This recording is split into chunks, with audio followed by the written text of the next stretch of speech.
On March 24, 1972, movie theaters around the world announced the first screening of the film The Godfather. Despite all the difficulties and challenges the movie faced during its preparation, filming, and production, it was a massive success and is still considered by critics today as an immortal masterpiece. Honestly, the movie is successful in every way, but if you ask me what challenges it faced before its release, I'll answer with one sentence. We don't want the way we run the game to be exposed. This sentence was the motto of all the Italian mafias and gangs that controlled large countries like the United States. But when the movie was released and achieved such great success, the gang leaders changed their minds and said, "Why operate in the shadows?" As long as people loved the movie, and the criminal turned into a hero, the killer into a role model, and the gang into a family. Since that time, people who spent their lives hiding started showing up in public.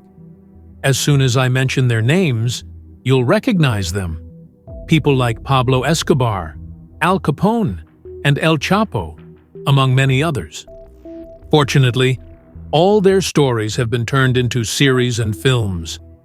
But no matter what happens to them, their fate will always end up in the trash heap of history, no matter how much they try to promote themselves. These people aren't our story today, but by the end of this video, I'll tell you the purpose of turning the criminal into a hero and the authorities into the enemy. Today's story is about a criminal more dangerous than all of them. He's been in prison for 12 years, but still runs the country's affairs from inside. A terrifying criminal who kicked the head of an honorable police officer like it was a soccer ball, not because he betrayed the country or the law. And when the order came to transfer him from one prison to another, stronger and more secure one in South America, a military force accompanied him, consisting of 4,000 soldiers, more than 200 armored vehicles, 3 helicopters, and 6 tanks. When this criminal decided to break out of prison, he turned the country upside down, causing massive chaos, and managed to escape from the most secure prison in South America. After his escape, countries went on high alert, and the country's president declared a state of emergency. Even global news agencies and newspapers talked about him. Imagine, the president declared a state of emergency while in a secret hideout, and all the country's leaders went into secret, fortified shelters because they knew they were facing a volcanic eruption, and the situation was out of control. Even countries like the US, the UK, and France stated they were ready to step in and eliminate him and the terror he represents. What happened in just 2 weeks is unbelievable. No one could have imagined the kind of power that surfaced. Today, I'm going to tell you the story, and I guarantee you'll need a strong mind to process it. The idea isn't about one person, but about an entity that eats away at the body of any state like cancer. I'll make you realize that gangs are the ones running even countries we thought were honorable, like Planet Japan. For those watching me for the first time, I always talk about everything strange and mysterious on planet Earth. As usual, today I'll tell you about Vito, who is considered the leader of the most dangerous gang on the face of the Earth, the Los Choneros gang. Before we start today's video, I just want to thank you all so much for the support you gave on the last one. You all saw how likes actually make a difference and get YouTube to give me a chance in the recommendations. I hope we never stop and push past 20 likes on this video. And in every video, before I tell you who Vito is, how he escaped prison, and how he ruled entire countries, you need to know how the story started, and how the Los Choneros gang became the most dangerous gang in the world today. Vito is just a drop in the ocean of a criminal empire. The whole story began in the 1970s, when a Spanish criminal named Jorge Vélez decided to move from Spain to Ecuador. Of course, Vélez wasn't an ordinary guy. And before he even got to Ecuador, he was already planning to get into illegal activities. Like any entrepreneur, he first joined a team and learned the ropes of leadership, and then he built his own crew to launch his own operation. In just 10 years, he went from an average guy to the leader of a powerful gang, and everyone knew him as Teniente España, which translates to the Spanish lieutenant. Vélez became extremely powerful and had no mercy.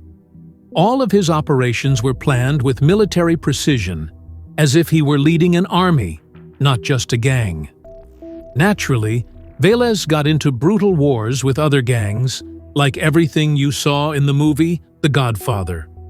Over time, he started coordinating with the gangs in Colombia and Mexico, and his business grew. He didn't just deal in drugs anymore. He got involved in state affairs, human trafficking, and gold and diamond trading too. According to sources, his goal was to become a legend like Pablo Escobar, to be the #1, not just of that time, but in history. But despite his ambition, influence, and the connections he built, things weren't going smoothly for him, because the competition between him and the other gangs in Ecuador was fierce. The coastal province of Manabí in Ecuador turned into a war zone, as everyone wanted control of its ports to ship drugs and illegal goods around the world. What's crazy is that all of this was happening right in front of the government and the police, and they couldn't do anything. Any official, no matter how high up they were, would end up with a bullet in the head if they tried to stand up to the gangs. If you look into Ecuador's history from 1980 to 2010, you'll be shocked at what went down. The gangs were the first and only authority, and anyone who opposed them was killed. The problem was that the gangs weren't united, and the assassinations between them never stopped. Every now and then, the streets would blow up, and everyone found themselves in a battle that felt like a round of PUBG. Things stayed like this until 2000, when everything changed. That's when a major shift happened, not just in Vélez's life, but in the entire country. Around that time, a new gang showed up in Ecuador called Los Choneros Rojos. This gang was formed from a coalition of 130 smaller gangs. Can you imagine that number? Just think about how Ecuador was living back then. The important thing is that this gang decided to take Vélez out of power, and they started by assassinating his wife as a first threat. But Vélez chose to go down a path of no return. He relied on his influence and strong connections with the gangs in Mexico and Colombia and sparked a war that lasted 5 years. It was a war of survival. Either he would take them out, or they would take him down. And let me remind you, all of this was happening while the government sat back and watched in silence. And imagine, after all that chaos, Vélez won and became the sole power in Ecuador, turning into the godfather of cocaine. At that point, he announced the formation of the Los Choneros gang, which became the only authority in the country and a dominant force not just in Ecuador, but across all of South America. They took control of every shady business on Earth, from east to west. And if you still don't get how powerful they were, let me tell you this. The gang had 100,000 members in Ecuador alone. After Vélez achieved his goal of becoming the godfather of crime in history, the Los Choneros gang resurfaced.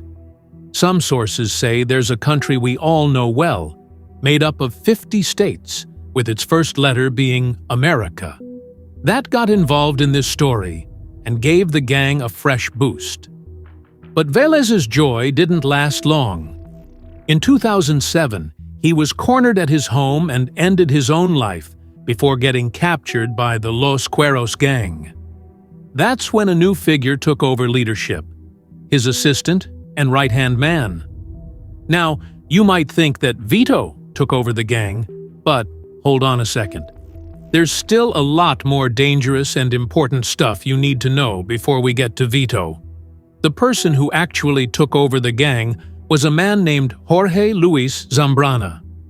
No matter how much I tell you about Vélez's madness and criminal nature, Zambrana was 10 times worse. Zambrana had a plan to recruit all Ecuadorians and create an official identity for the gang. Some people even gave up their civil IDs and carried the gang's ID instead because it was stronger and protected them from everyone. When the police stopped someone and found them carrying a Los Choneros gang ID, they let them go.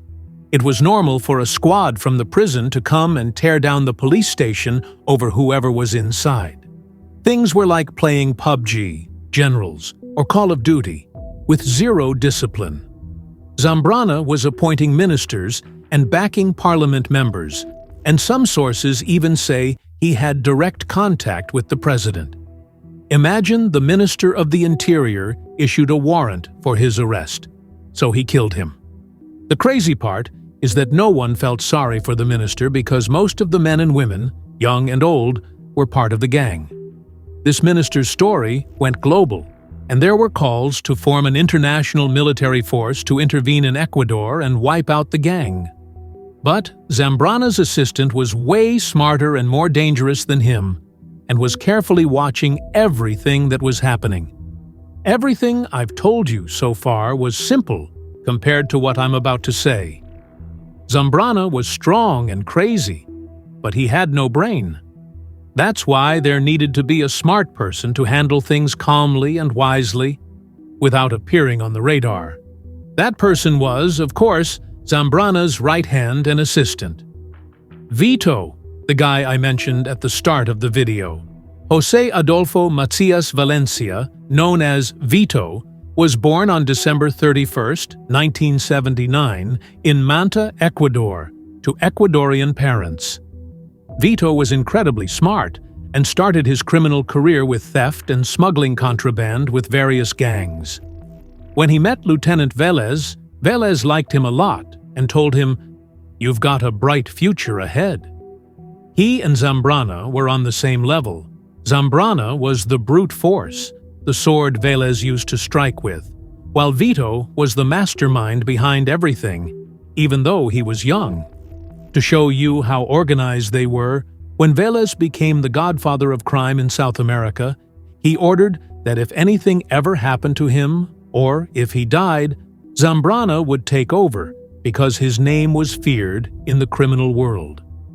Meanwhile, Vito would stay hidden because he was the real power behind the gang. Now I'll tell you why Vélez saw Vito as the gang's true strength. When the smell of the Los Choneros gang started spreading, and the possibility of international forces intervening appeared, Vito suggested to Zambrana that he surrender to the authorities and stage a huge operation where it looked like he was captured in a massive security raid. At the same time, a large-scale arrest campaign would take place, rounding up many gang members. Since the whole country was under their control, instead of running their operation from the outside, Vito proposed they get into the prisons and turn them into centers for running their business. That way, they could control the country from inside the prisons without anyone suspecting a thing. And sure enough, in 2011, they staged an act where the authorities claimed it was a security operation and arrested Zambrana, sentencing him to 19 years in prison. The guy had more influence inside the prison than outside, and they kept doing business like nothing had happened. To understand their power inside, imagine 50 gang members got locked up and turned the prisons into drug factories. The prison where Zambrana was held had 40 cops working for him. Let me remind you, all of this was happening with a government in place from 2011 to 2013. The world forgot about the Los Choneros gang and thought Ecuador had recovered, and there was no longer any need for international forces to step in and handle things. That's when Zambrana decided to break out of prison. Things had calmed down, and no international force was looking to intervene in Ecuador to take them down. They were the ones running the country, and everything was going exactly how they wanted it. But when he decided to break out, a new minister of the Interior, José Serrano, came in and tried to take advantage of the fact that Zambrana was in jail, starting a campaign to dismantle the gang. He switched up Zambrana's situation and transferred him to a high-security prison. All signs pointed to the state finally waking up to the problem, but Zambrana managed to escape from this prison in a laughable way. The plan was, he had one of his gang members, who was working as a cop inside the prison, coordinate between the prisons to arrange a secret meeting between him and Vito. They made contact, and Vito told him, "Don't worry, everything's ready." The next day, this cop brought 50 other cops who were working in the prison, but they were all part of the gang. They entered the prison with tear gas canisters following Vito's orders. This gas doesn't kill, but it paralyzes anyone it touches. In 2013, the night before the escape, Zambrana and 4 gang members put on gas masks and waited for the signal. The gas was released through the ventilation system, and everyone in the prison got paralyzed. One of the gang members then opened the gate like it was a supermarket door, and Zambrana walked out like a king, escaping on a rubber boat to Colombia, following Vito's instructions. Of course, the plan was for Zambrana to escape, so Vito could handle things. The first move they made was to assassinate the minister who transferred Zambrana to the high-security prison and replace him with someone loyal to them. At that time, there was a huge uproar over Zambrana, so Vito spread the rumor that Zambrana had fled the country to avoid giving any reason for outside forces to intervene. Since Zambrana was supposedly out of the country, why would anyone come to Ecuador? If Interpol wanted to catch him, they could go to Colombia. What would they need to do in Ecuador? To keep everything under control, Vito had to get into prison. And sure enough, in 2013, they staged another act where Vito was arrested and sent to prison to manage things. What you need to know is that when Vito entered prison, the warden welcomed him at the door, and he spent his first days in the warden's office. You might ask yourself, why all this? Why is everyone so scared of him? Why isn't there any authority above him? I'll explain this at the end of the video, and you'll see it's not just Ecuador dealing with this. Countries like Japan and the US face the same issue today, but in a more polished way. In Ecuador, the criminal might wear a t-shirt and shorts, but over there, they wear a suit and tie.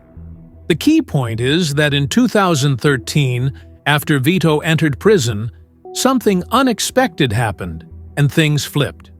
Zambrana was arrested in Colombia, handed over to Ecuadorian authorities, and put in a high-security prison. Instead of running things from outside the prison, now everyone was locked up, and everything was being run from inside. During this time, weapons started appearing across the country, because the top gang leaders were behind bars. Countries began hunting down gang members, and within 2 years, the gang's numbers shrank to just 50,000 members. Since Vito was now managing his operations through the police who were part of his gang, he had to spend ridiculous amounts of money. Imagine that to meet with Zambrana, Vito had to ride in police cars from his prison to Zambrana's high-security prison, enter the armored room, and meet with him for an hour. This meeting cost him $20 million, but it was worth it because they came up with a plan for the days ahead. And sure enough, things went back under control. The plan was to forget what was happening outside and focus on recruiting prisoners and police officers. In no time, 90% of the country's prisoners had joined the gang, and everything was running from inside the prison under a government cover. By 2015, Vito suspected that there was a traitor among the prison officers. He went to meet with the warden and asked, "Do you know who it is?" The warden, scared of Vito, revealed his identity. Since Vito was the real boss inside the prison, he gathered all the prisoners and guards and held a trial in front of them. He sentenced the traitor to beheading, and they played a full soccer game with his head. And yes, everything Vito ordered happened. They chopped off his head and played the whole game. By the way, the final score was 2-1. As for Zambrana, he was a leader in his own right and got out of prison in 2020 after being declared innocent. How and why? No one knows, but his release was a mistake on his part because 4 months later, on October 28, 2020, an unknown assailant shot and killed him at a cafe inside a mall in the Ecuadorian capital. Since Vito was still around, things were expected to go on as usual. Business as usual, because Vito was the mastermind and the one controlling everything, while Zambrana was just a frontman. But things didn't go the way the Los Choneros gang had planned, as someone unexpected showed up, someone no one cared about, and he ended up causing a series of completely unforeseen events. The US, UK, and France, which had been planning to intervene, changed their minds when they saw his actions. The story, in short, is that from 2002 to 2013, a guy named Alvaro Noboa ran for president in every election cycle. Alvaro never won, and no one paid attention to him, and he passed away in 2015 without ever becoming president. Vito and his gang didn't care about him, because for them, even if he had won, it wouldn't have changed anything. The man died with the regret of never being president. Then his son came along and decided to run for office. He was a young guy, 36 years old, working in banana exports. This guy, Daniel Noboa, was as far from politics as you could get. No one cared about him either, just like they hadn't cared about his father. He ran for president in 2021, and he was up against 2 other candidates. One was the current president, and the other was Fernando Villavicencio, who promised during his campaign that he would take down the gangs, especially Los Choneros. Fernando vowed to turn the country into something like Switzerland. When Fernando made this promise to the people, Vito posted a video, as if he were some famous blogger, from inside the prison. He recorded a video showing the fancy decor, his pet pigeons, and his armed guards. He threatened to kill Fernando, and he didn't stop there. He actually did it. And as usual, the only action Ecuador took was to transfer Vito from one prison to another. The biggest transfer operation involved 4,000 soldiers. Like I mentioned earlier in the video, despite all this, a prison riot broke out, and in a single day, over 100 inmates died, and everything collapsed. Vito declared war, announcing that there would be no elections. Anyway, after a long story and a series of events that we don't have time to get into, Daniel Noboa ended up becoming president. Of course, some sources say Vito was the one who put Noboa in power, saying, "This is a young guy, works in banana exports, we won't have a problem with him, and in the future, he'll be our right-hand man." But Noboa proved he wasn't like any of Ecuador's previous presidents. He quietly began dismantling the Los Choneros gang's stronghold, and his first step was rooting out corruption in all state institutions, bringing every gang-affiliated member to justice. The first city he started with was Manabi, the most important and dangerous city for Vito. After a 6-month campaign, there wasn't a single employee, officer, or government official left in that gang, because the punishment was severe. No force could stand up to Noboa.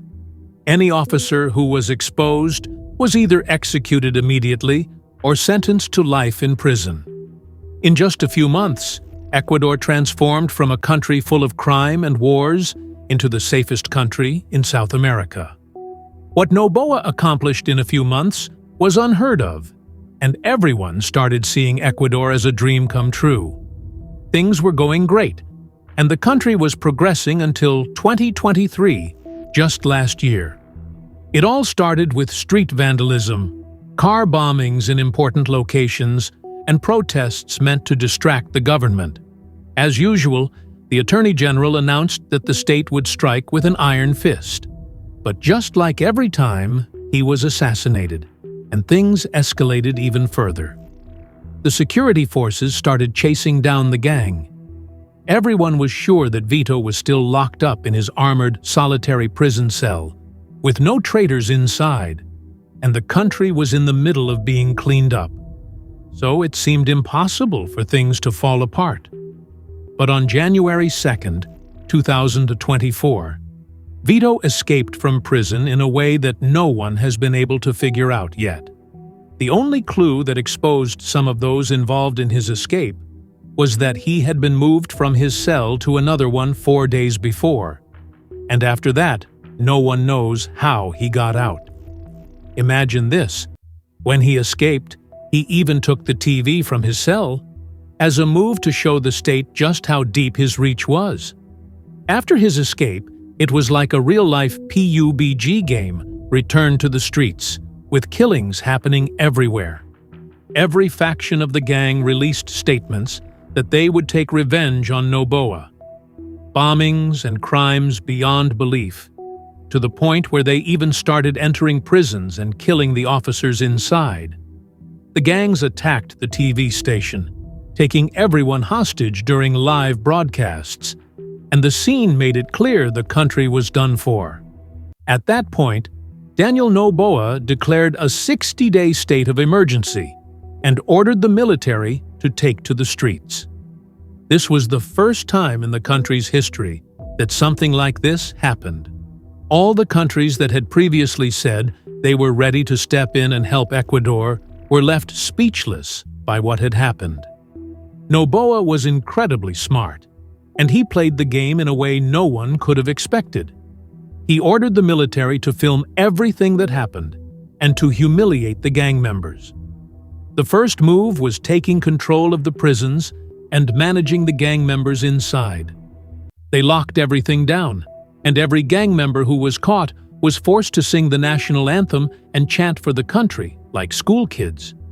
Everything was recorded and posted online without any official statements or procedures. Imagine opening your phone and seeing that all of social media has completely changed. You see all the gang members getting killed, and suddenly everyone's throwing away their weapons and hiding in their homes. The military is walking around the streets like they're on a casual stroll.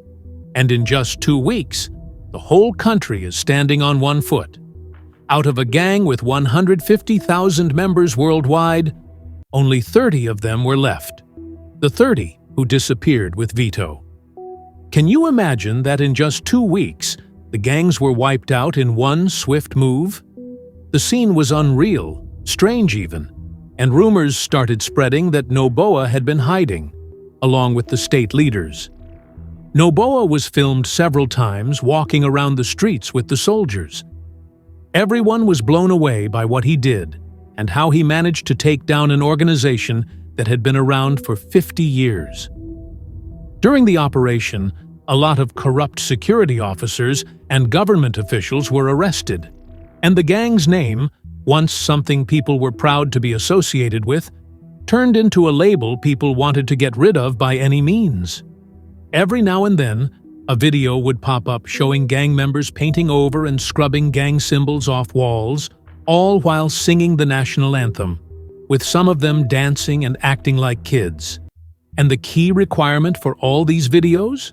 The soldier or officer had to be taller than the arrested criminal to give the impression of the military's strength and the gang's weakness. Everything that happened showed the world that there was real power and honorable people. But they only showed up now, when the right leader appeared. Ecuador announced a $1 million reward for information on Vito, then raised it to $10 million, which is the highest amount ever offered for a criminal in history. So, if any of you have seen him, you could call the authorities and get those $10 million. The gang is done for, But now, let me tell you about the point I mentioned at the beginning of the video. How countries like Japan and the US are also run by gangs. You know Japan has a gang called the Yakuza, which is way stronger and smarter than the Italian mafias. They have political parties and get involved in everything under the law. Outwardly, they control a lot of shady businesses, but on the ground, they're a force to be reckoned with. When we talk about gangs, the first thing that comes to mind is the scary image that movies have planted in your head. But in reality, they're much more sophisticated and organized than you'd imagine. The real criminal is the last person you'd suspect. In Japan, there's a cap on how many members the Yakuza can have. It's around 40,000, and if they go over that number, the authorities charge them and arrest enough of them to get back to the legal limit. Why does the government allow them to exist? Because they act as a shield against new gangs. Each gang has its own territory, and no new gang is allowed to enter it. If a new gang tries to move in, the Yakuza takes care of them, saving the government time and money.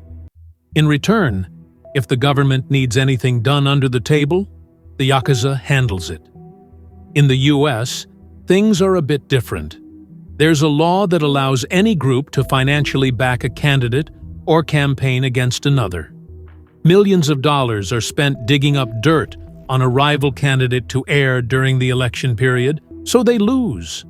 On the other hand, tons of money is funneled into boosting the other candidate's image through donations to charities in their name or through reform projects or promotional campaigns. This system applies to everyone, from the president down to Congress members, senators, and even the smallest government employees. We all saw how Trump struggled with the courts for 4 years, and still is, just so he doesn't run or win the election. How do gangs benefit from this system?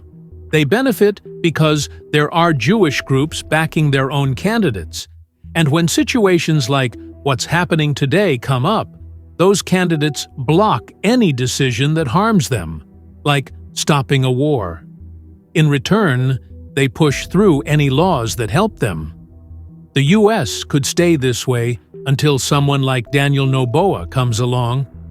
That was today's story, and I hope you enjoyed it. Let me know in the comments, do you think Noboa was the reason behind all the changes? Or has the time of gangs just come to an end? Until next time, I'll see you in the next video.